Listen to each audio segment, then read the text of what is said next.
Oi, gente, tudo bem com vocês? Bem-vindos ao Remodelado à Luz da Bíblia.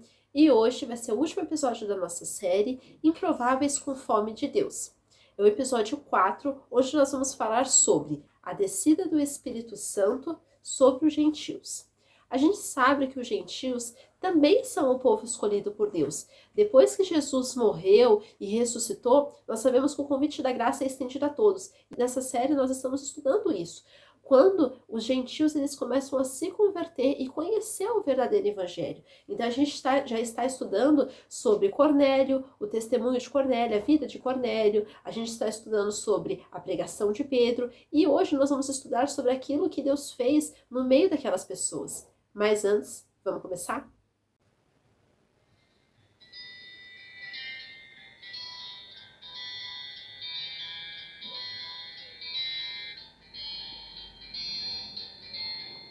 A nossa leitura bíblica do vídeo de hoje vai se passar no livro de Atos, no capítulo 10, a partir do versículo 44. Mas nós vamos estudando versículo por versículo para entender aquilo que o Senhor quer falar conosco. Nós percebemos que o Espírito Santo desceu imediatamente sobre aqueles gentios, quando o versículo diz: Ainda Pedro falava estas coisas quando caiu o Espírito Santo sobre todos os que ouviam a palavra. Então a gente sabe que o Espírito Santo ele vem quando nós estamos ouvindo a palavra do Senhor, porque a fé vem pelo ouvir e ouvir a palavra de Deus, ouvir a pregação do Evangelho. Então o Espírito Santo ele é a testificação, ele é o selo, ele é o penhor, aquilo que nos confirma que nós somos filhos de Deus. E a gente tem que entender também que o Espírito Santo ele não é apenas sentimento, o Espírito Santo não é você sentir só algo, não. O Espírito Santo ele é alguém, ele é uma pessoa e ele vem morar dentro dos corações dos seus filhos. Ele vem morar dentro daqueles que escolheram ouvir a sua palavra e se converter. O Espírito Santo confirmou a palavra da pregação do Evangelho para aqueles gentios. A conversão deles foi marcada pelo batismo no Espírito Santo. E eles tiveram o batismo no Espírito Santo antes mesmo de passar pelo batismo pelas águas. Então a gente percebe aqui que isso é possível e a gente sabe que o Senhor é aquele que envia o seu Espírito para todos aqueles que pedem, que têm um coração sincero, que querem ouvir sua palavra, que andam em retidão. E a gente sabe também que Deus é aquele que envia o seu Espírito Santo sem medida. A gente sabe que não é algo controlado, a gente sabe que não é algo que o Senhor vai te contar gotas, não. O Senhor é aquele que derrama o seu Espírito sobre nós. E a gente percebe também o Espírito que não faz acepção de pessoas, quando o versículo diz: Ainda Pedro falava essas coisas quando caiu o Espírito Santo sobre todos os que ouviam a palavra.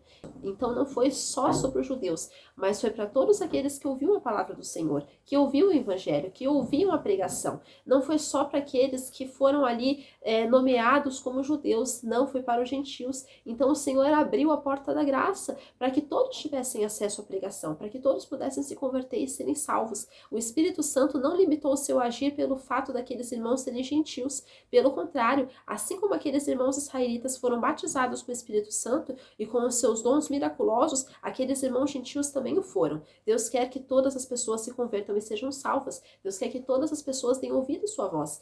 Pena que muitas vezes a gente sabe que as pessoas são duras de coração e não querem se converter, né? São duras ao testemunho, mas aí vai ser entre elas e Deus, né? Mas o importante é que a gente pregue a palavra, que a gente seja um testemunho vivo nessa geração, que a gente faça a diferença. E a gente também percebe a admiração dos irmãos, quando o versículo diz: E os fiéis que eram da circuncisão que vieram com Pedro admiraram-se porque também sobre os gentios foi derramado o dom do Espírito Santo. Então aqueles homens que foram acompanhando Pedro, eles viram que aquilo era real, eles viram que Deus queria que todas as pessoas se convertessem, eles viram a marca, o testemunho, eles viram os dons miraculosos do Espírito Santo sobre cada pessoa, e eles reconheceram que não foi somente os gentios que foram escolhidos, mas todas as pessoas. Repare que aqueles irmãos israelitas não ficaram espantados, frustrados ou decepcionados com a descida do Espírito Santo sobre os gentios. Muito pelo contrário, eles se admiraram e ficaram felizes com aquele acontecimento. Eles ficaram felizes porque eles viram que o Senhor era com eles. Eles viram que o Senhor estava ali também elegendo mais pessoas para fazer parte do seu povo, que agora eles seriam irmãos em Cristo e que eles ali aceitaram a mensagem do Evangelho. Que nós sejamos assim, pessoas que vão ser instrumentos nas mãos do Senhor, que não vão ter inveja, raiva, nem comparação, mas que vão ser pessoas que são usadas, são instrumentos do Senhor. E que vão ser pessoas também que vão pregar a palavra palavra do Senhor sem temor, e que vão pregar a palavra do Senhor sem medo de ninguém, sem medo de algo, muito pelo contrário, vão pregar com ousadia, com fé e com poder. E a gente percebe também derramado os dons do Espírito Santo, quando o versículo diz: pois os ouviam falando em línguas e engrandecendo a Deus. Então perguntou Pedro. Então a gente percebe aqui que além deles receberem o Espírito Santo, esse batismo do Espírito Santo foi acompanhado com o dom de línguas. Então nós percebemos aqui que aqueles gentios, né, aqueles irmãos gentios que se converteram, eles tiveram ali a mesma marca que os judeus. Eles tiveram as mesmas confirmações, o dom de línguas, eles tiveram ali a mesma marca do batismo. Então, aqueles irmãos gentios também foram batizados com os dons do Espírito Santo. Aqueles que pertencem a Deus e são seus filhos têm os dons do Espírito de Deus. Deus conhece aqueles que o pertencem e ele não faz acepção de pessoas. Deus conhece e sabe aqueles que amam a ele e aqueles que aceitam genuinamente a palavra, aceitam a pregação, aceitam o evangelho de todo o coração. Então nós devemos sim ser os instrumentos, ser pregadores da palavra onde quer que a gente esteja, que a gente venha ser pregadores, propagadores do evangelho, porque isso também vai ser cobrado de nós, que nós venhamos ser servos fiéis, servos obedientes e não servos negligentes. E outra coisa que a gente percebe é sem dureza e sem acepção humana, quando o versículo diz: porventura pode alguém recusar água para que não sejam batizados estes que, assim como nós, receberam o Espírito Santo? Então Pedro ele faz esse questionamento, ele fala assim, eles receberam ali o Espírito Santo, eles receberam a palavra, receberam ali o ensino. Como que a gente vai poder recusar água para que eles sejam batizados assim como nós? Ou seja, vamos batizá-los também, eles vão fazer parte da família de Deus, eles vão fazer parte ali da família de Cristo, eles vão fazer parte do reino dos céus, eles acolheram a mensagem, eles receberam o Espírito Santo. O batismo é fundamental e um momento único na vida cristã. Somente pessoas na idade do juízo podem ser batizadas de forma bíblica. Nós sabemos também que o batismo, ele foi um mandamento que o Senhor deixou, porque o Senhor Jesus, ele fala que aquele que for batizado será salvo. Então, somente aquele que crê e for batizado vai ser salvo. É claro que há casos que não dá tempo, né? Quando uma pessoa está ali numa cama de hospital, num leito e aceita Jesus e não tem tempo de ser batizada, ela vai ser salva. Mas aqueles que têm tempo e recusam o batismo não vão ser, porque eles não estão ali sendo obedientes à palavra.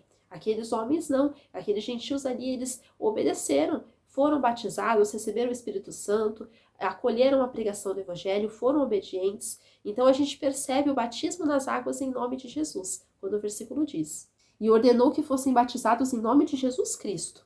Então a gente percebe que o batismo é em nome de Jesus, não é em nome de outra pessoa. A gente sabe que o batismo não é por merecimento humano, né? Não é no nome de alguém, na dádiva de alguém, não. A gente sabe que o batismo tem que ser no nome de Jesus, porque somente Jesus morreu em nosso lugar. Somente ele é o caminho, a verdade e a vida, e ninguém vem ao Pai senão por ele.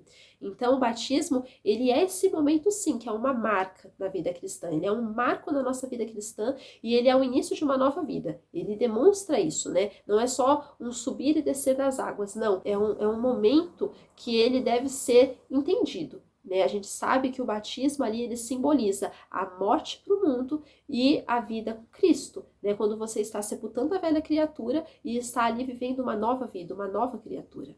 E a gente percebe também o discipulado depois da conversão, quando o versículo diz: então lhe pediram que permanecesse com eles por alguns dias.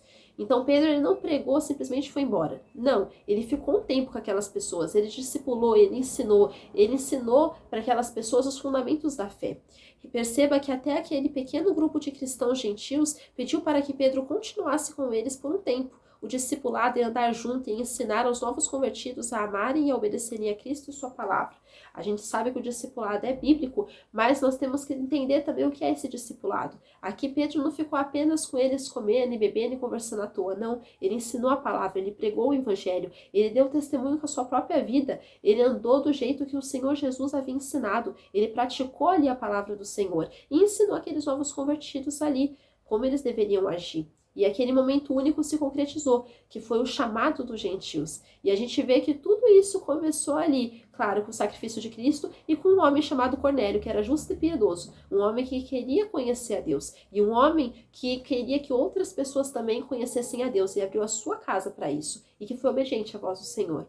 E essa é a mensagem que eu quero deixar com vocês, que realmente todas as pessoas que são improváveis aos olhos humanos venham ser chamadas por Deus e que aceitem o seu chamado, e que sejam obedientes à sua voz, e que façam a vontade de Deus. Fiquem com Deus, que Deus abençoe a vida de vocês. Tchau!